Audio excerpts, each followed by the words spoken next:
business today to report to you that I'm incredibly disappointed in one of my all-time favorite fighters, my brother, Floyd Money Mayweather. Yes. So is it just his overhead is so high on a day-to-day, month-to-month? Like I don't even want to talk about it. Like with the lifestyle, that money's gone, trust me. Now it's like, you call him, he'll be at your local host in a nightclub, because you need that action right now. Do you think he should step back in the ring? I think he got to right now because the money gone. Logan. Now he's fighting Deji. Is he broke? Is Mayweather broke? Are y'all new here? Yeah. Is he broke? Yeah. He's broke. Yes. That makes sense. No, he's not. Jeff shaking his Yes, he no, is, he's Jeff. Not. 7 years after one of the most financially staggering events in combat sports history, the narrative surrounding Floyd Mayweather has taken a noticeable turn. For years he stood as the undisputed symbol of wealth in boxing, a man who literally named himself money and backed it up with a lifestyle that seemed designed to make every other athlete feel ordinary. But the story being told about him today is a very different one. Rumors are circulating and speculation is intensifying around the possibility that Floyd may be running low on the one thing his entire identity has been built upon. Now, did Logan ever get paid with the situation with Floyd Mayweather? Nah, not yet. Floyd Mayweather's broke. You know, that's what a lot of people don't realize. He gets these big checks and doesn't pay the taxes on it. And then the IRS comes hunting him down later. He owes a lot of people I know money. And Logan's deep down on that list. So Floyd has pushed back against these suggestions, but Stephen A. Smith recently surfaced information that adds considerable weight to the growing concerns. The 2017 Mayweather vs. McGregor spectacle generated approximately $600 million in total revenue, representing the single largest payday of Floyd's career. Mayweather reportedly walked away with $275 million while McGregor collected $85 million. At the time, the bout was universally understood as a masterfully orchestrated money grab, and nobody pushed back because Floyd executed the entire thing with absolute command. What was less publicly known until recently was that before the fight, Floyd had privately told Stephen A. Smith that he planned to control McGregor at will and stop him somewhere around the 8th or 9th round. Smith later confirmed this on Mike Tyson's Hot Boxin' podcast, speaking glowingly about Mayweather's tactical precision and his ability to deliver exactly what he promised. To him and stay in his chest. He's going to have to push me off in order to throw his punches. He said he's going to be circling the ring. He said by around 4 or 5, he's not going to have any legs. He's going to be done. And he said, and I'll just toy with him and keep him around until around the 8th or the 9th round. But Stephen A. Smith did not stop at recounting that story. For years Smith had been close to Floyd, even sitting down with him for in-depth interviews about his wealth and financial philosophy. Now that Mayweather is no longer actively competing, Smith has shifted his position and begun openly questioning the narrative that Floyd is operating from a position of unlimited, bulletproof financial strength. What has changed is not simply the conversation. It is the visible behavior, the public records, and reported internal disputes that suggest Floyd's financial reality may be far removed from the image he works so hard to project. In February of 2025, multiple members of the Mayweather staff reportedly reached a breaking point over unpaid wages and began threatening to walk out. Well, I mean, it's a cheap mic, but I just probably can use it. So. Okay. Money team has no money. Alright. Money team has no money. The money team has no money. Hard work, dedication, no pay. Shop like it is great.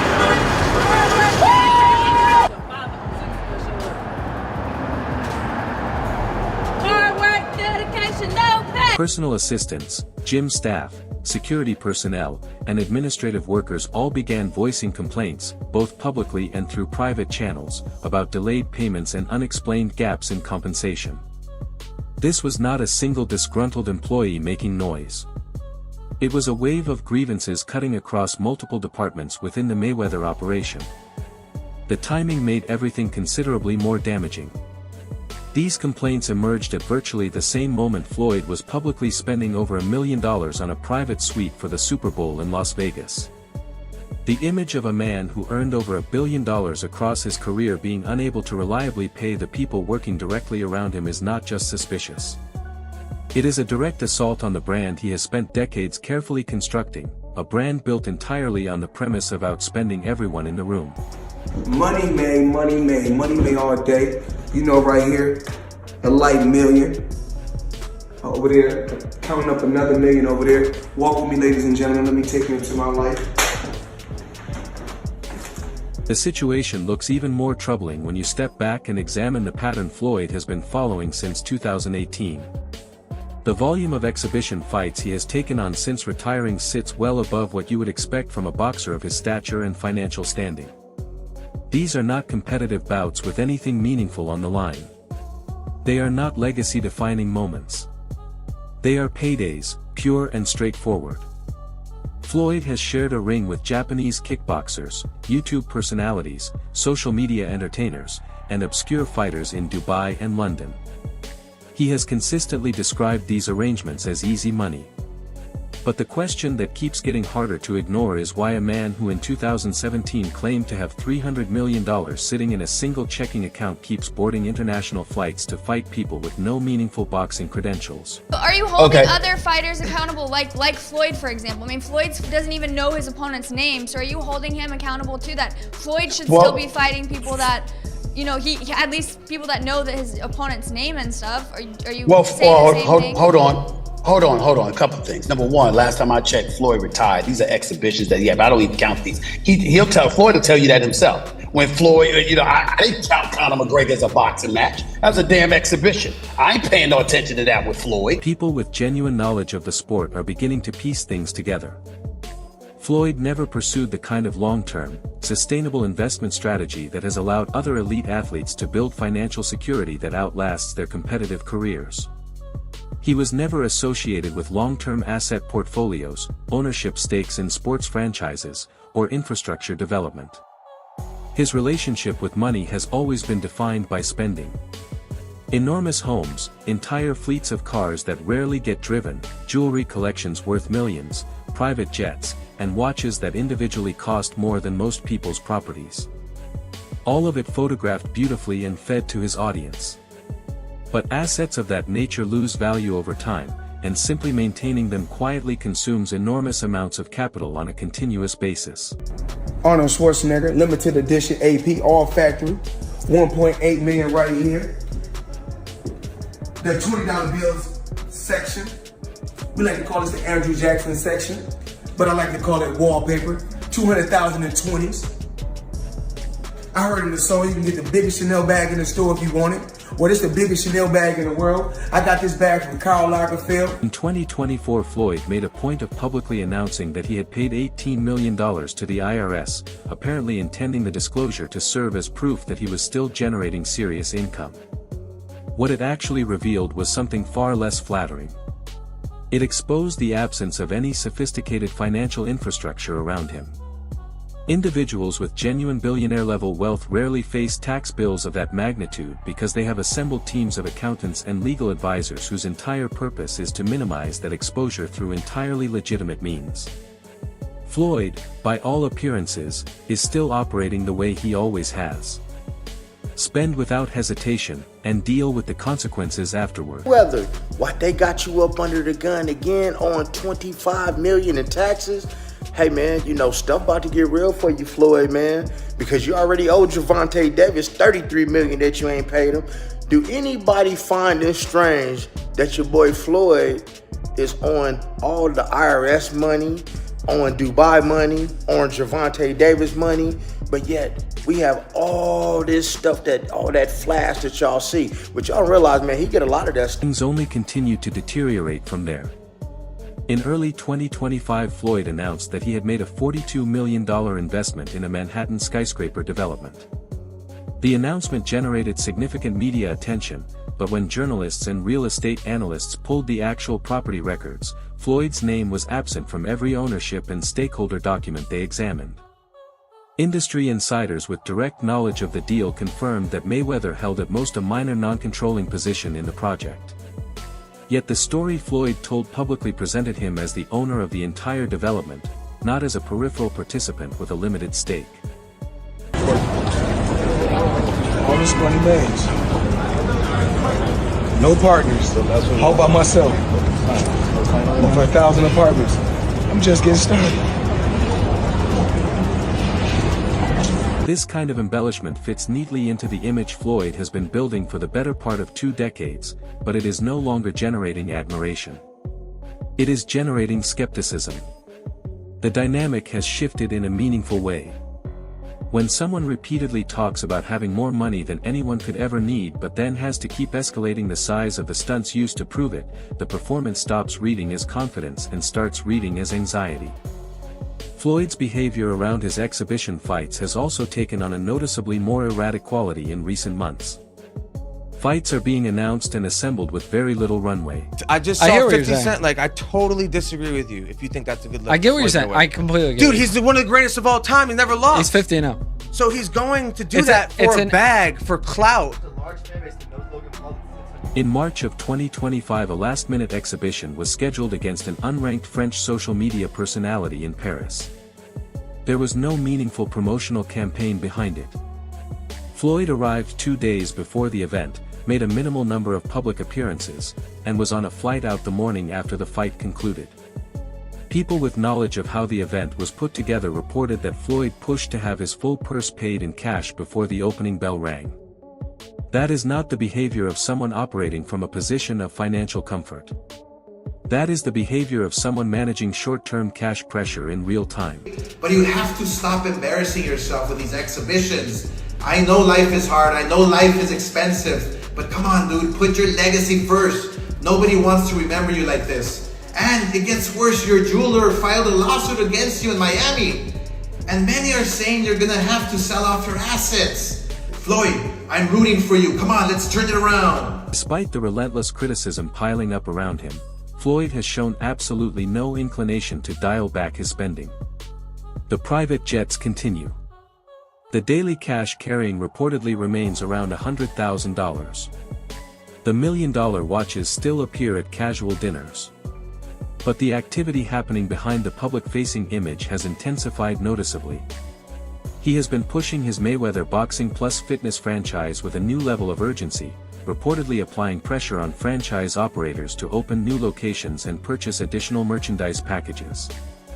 Some of those franchise owners have begun complaining that they feel like they are being used as a financial resource to keep the Mayweather brand looking prosperous while receiving almost nothing in the way of operational support from Floyd's team. There are also credible reports that Floyd has taken out significant borrowing against some of his existing assets. Sources connected to his inner circle suggest he has leveraged Las Vegas properties and certain luxury vehicles in order to maintain access to ready cash. That would help explain how he continues to make headline-grabbing public purchases while the people working directly for him are left waiting for paychecks. Just another ordinary day, chilling in an EWB Rolls Royce. For those that don't know what an EWB is, that's an extended wheelbase Rolls Royce. I need the leg room. I know I ain't that tall, about 5'8.5", some days 5'9", but it is what it is. Chilling, sitting right here watching the Thriller in Manila, Ali versus Frazier. Another dimension of the concern centers on what Floyd has not done rather than what he has.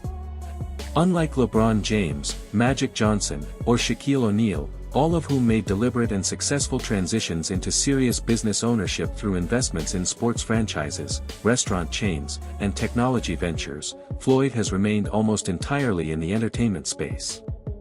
That choice is not automatically a problem, but it becomes one when the cash supply starts thinning out. Exhibition fights have a ceiling, and that ceiling is not as high as it once was. The novelty has been wearing down for years, and the financial offers attached to these events almost certainly reflect that reality. The pattern that is emerging is not without precedent in sports history. Countless athletes who constructed their identities around conspicuous spending have eventually arrived at the same reckoning. What makes Floyd's situation uniquely consequential is that his entire brand was staked on the claim of being the wealthiest boxer who ever lived. If that foundation crumbles, the damage does not stop at his bank account. It reaches into his legacy itself, though Floyd appears entirely unbothered by that possibility. And they say, well, it's not all about the money. Well, your kids can't eat legacy. They can eat off the currency. Despite Floyd's repeated references to passive income streams, there is very little concrete evidence suggesting his current lifestyle is being sustained by anything beyond short-term appearance deals and one-off exhibition arrangements. The story he tells does not match the paper trail that exists. He still speaks as though nine-figure sums are flowing through his accounts on a regular basis, but his actual fight purses and business announcements no longer support numbers anywhere near that scale. The last time Floyd Mayweather's financial decisions commanded this level of attention, it was because of a career that redefined what a boxer could earn. Now the attention is being driven by something else entirely. A real estate narrative, an empire built on bold announcements, and a storm quietly building behind all the glitter. Floyd appears to be going all in on property, from the Manhattan developments he has been promoting to his vocal associations with SL Green and other commercial ventures. He is clearly positioning himself as something more than a casual investor. But as April 2025 arrives, the foundation of that positioning looks increasingly unstable, and the problem is not the buildings. But soon as someone black, when my career is over as far as me in a combat sport, as far as boxing, whatever, if I'm promoting on social media or I'm doing exhibitions, it's like, oh man, he's broke. No. It's not a crime for them to make money. They don't say nothing about the guys that's 80 and 90 that's still making hundreds of millions and billions, but as soon as somebody black does it, your people, your own people, say, oh, he's broke. Trouble, as it tends to do, started quietly.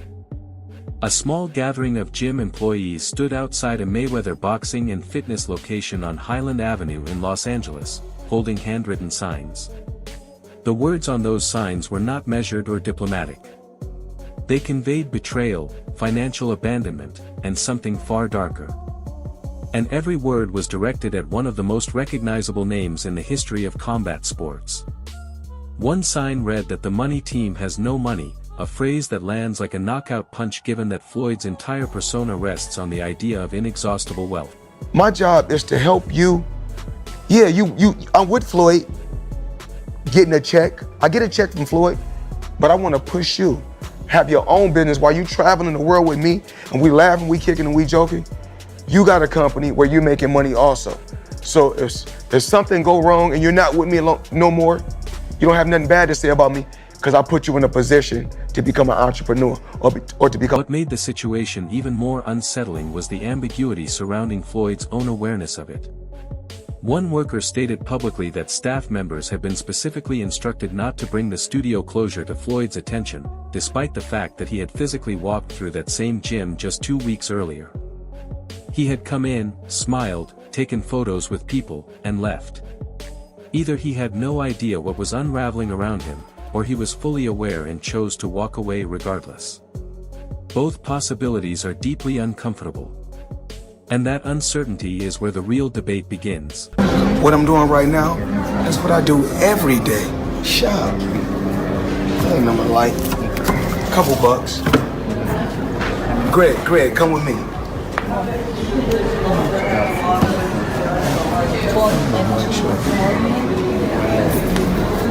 I didn't get these.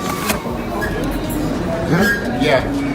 I did? Yes. Is Floyd Mayweather operating as a hands-off owner of a sprawling empire, genuinely disconnected from the day-to-day dysfunction accumulating in his absence? Or is he someone who saw trouble approaching from a distance and has been quietly redirecting his energy into commercial real estate as a financial shelter while his fitness brand quietly bleeds out? California labor law does not factor image or reputation into its calculations. The financial penalties for withholding earned wages can compound rapidly, and if the gym staff move forward with a class action lawsuit, the reputational damage would be severe regardless of the eventual legal outcome. Imagine working for someone whose whole persona is money, money, money, money, money, and you don't get paid. Well, that's exactly what it is for employees of Floyd Mayweather. Employees of his Los Angeles gym accuse Floyd Mayweather of bankruptcy after failing to pay them. I mean, he's still buying stuff. Portfolio valued at $10 billion, including 18 office buildings spanning. I mean, he can do all this, but he can't pay his employees' salaries? $10 billion portfolio, 18 office buildings spanning 10 million square feet.